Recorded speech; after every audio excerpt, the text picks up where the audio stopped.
Hi, welcome to Richard Cabile YouTube channel, and for today's tutorial, I will be teaching you on how to turn on and off precise location and reminders location services on iPhone X. But first, can you subscribe to this channel and don't forget to hit the subscribe button and the bell to notify you for my new updates.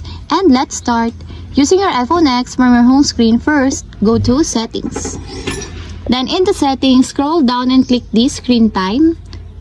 Then in the screen time, scroll down again and click the content and privacy restrictions. Then after that, in the content and privacy restrictions, go to privacy sections, then click the location services.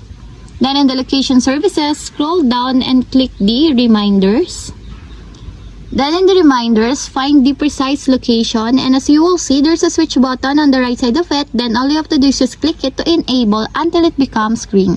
When the precise location is enabled, it allows apps to use your specific location. With this setting off, apps can only determine your approximate location. And if you want to disable, just click again the switch button to disable.